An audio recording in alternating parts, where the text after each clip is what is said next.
Welcome to Casa Franski. That's my backyard, and you can see here is my outdoor kitchen while they're working on my renovating my house. So I spend a lot of time in my backyard cooking and washing dishes. And this is my grapevine. You can see it's gradually training it up over the arbor, our shade arbor. And what I thought was interesting about, and also a little sad, is how every year the grapevine gets attacked and the leaves get totally cannibalized, or actually skeletonized. Oh, look, you can see two of the culprits right there. There's two of them. The Grapeleaf skeletonizer, it's a little caterpillar, and you can see they eat this, and you can see their paths. They leave tracks, and all that's left is just a skeleton of the leaf, and they'll gradually kill all the leaves on the grape plant. And so I think it's a very interesting example of a natural selection, that this particular insect pest has been over time selected to be a perfect foe of my grapevine, and its life cycle seems to be in sync with the grapevines.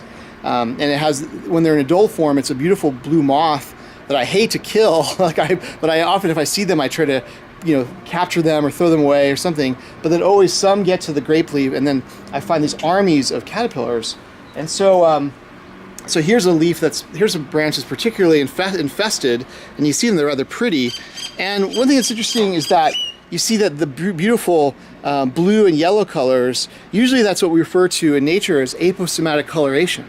And so what is aposematic coloration? This is an idea that could be traced, I believe, to Alfred Russel Wallace, or was it Charles Darwin? I have to double check on that. This idea that when animals are brightly colored, it's a signal to would-be predators or enemies to don't mess with us. And so often when you see these brightly colored caterpillars like this, it usually indicates that they are bad tasting. Okay, so oh look, a little honeybee coming in to check us out.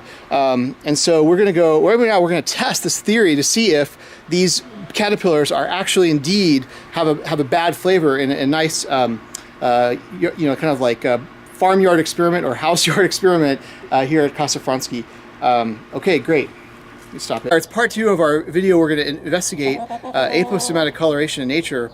And if you recall, so we have this grape leaves that have been attacked by the infamous Grapeleaf skeletonizer, which is a caterpillar. In this caterpillar stage, just eats and just leaves nothing but like a skeleton of the leaves. You can see here, here's a destroyed leaf. You can see the tracks of the caterpillar, and they attack en masse. But if you look at these caterpillars, if you look at their beautiful, they have a beautiful bright coloration, like stripes of black, blue, and yellow. And to me, that's a classic example of aposematic coloration. And this is an idea that goes all the way back to the dawn of the idea of natural selection. And I believe it was either Charles Darwin, I believe it was Alfred Russel Wallace, actually. I have to double check that. It was Alfred Russel Wallace who suggested that very often when we see these brightly colored individuals in nature, it's a warning coloration, like do not tread on me, basically. And so I think that that's what's going on here with these, okay, easy there. This is my chicken, Tanya. Okay, Tanya, we're gonna put you down. And Tanya is gonna be our test subject to see if indeed these caterpillars with the bright coloration have a bad flavor, as it would be suggested. Okay, Tanya, here you go. Here you go, Tanya. Look there. Look, there you go on the ground. Look on the ground. See on the ground? Here you go. Look on the ground. Look, try some of these. Try some of the caterpillars, yummy caterpillars. Here, try the caterpillar. There you go. Try the caterpillar right here. Right there, see? Try the caterpillar. Come on. You want to try the caterpillar? Come on, try the caterpillar. Come on, don't peck my finger, that's gonna hurt. Come on. So here we go. Come. Oh, you want to eat the grape leaf? Here, eat the grape. Here's the caterpillar, right here. Right here, here's a caterpillar. Right here. Here, right here. See? See? Right there. Look it. Right there. It's a caterpillar. Right here. Okay, well, what you didn't see, and we filmed the previous segment, she actually tasted one and then immediately did not eat it. And so, unfortunately, we can't document this for science, but to me, it implies I think these caterpillars probably have a really bad flavor. And so, in other words, it's probably true aposematic coloration. And so, we have these other chickens, but they're even less friendly than Tanya. So, I'm not sure we're going to be able to test this successfully. But it does seem to be an example of aposematic coloration, where basically they've evolved a bright signal that says, don't mess with me because I have a bad flavor or I might be poisonous. And so there we go. We'll call it a win for Alfred Russel Wallace and my front yard flock of chickens. Okay, see you guys. You ready? Yeah. Okay. All right. So here's our third go at our experiment. So if you recall, I have these these are Grapeleaf skeletonizer caterpillars, beautiful caterpillars that are unfortunately killing my grapevine. So I just spent this morning, I just picked a bunch of these off of my grapevines, and you can see they have the beautiful blue, yellow, and black colors, which this is classic example of aposematic coloration, warning coloration. So you see this in nature, it's a way of animals saying back off. And so generally you see colors like this when the species is poisonous or somehow dangerous in some way, except in a few notable instances which we won't talk about now, when you have mimicry.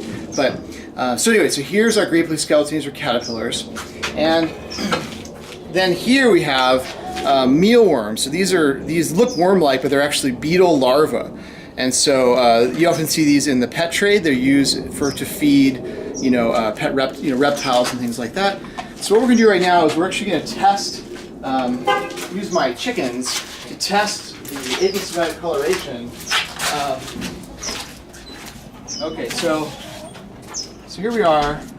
We're back here. Here's my chicken, my little chicken coop here.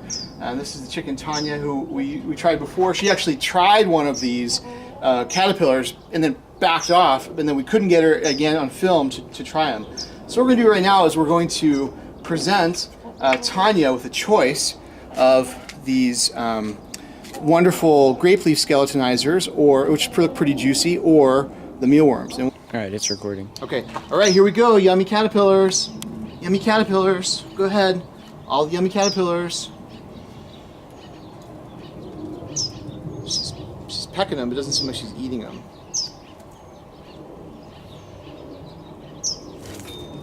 Oh, there we go. Whoa. It doesn't like that. It scratches them away. Wow. Okay. Oh, what about this? What about that? Oh, that's much better.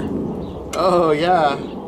This is like I realize that this video would be like, it's like a nightmare for a mealworm. It's like a mealworm apocalypse. And there she goes. She goes right for the mealworm, and she ignored every other one of the caterpillars. I think that's pretty successful. I guess we call it pilot. It's just not super scientific. You want to do this in a controlled way, but I think it's at least gives us a hint that the chickens are probably aware of the visual coloration, and also probably that these caterpillars have bad flavor. All right, see ya.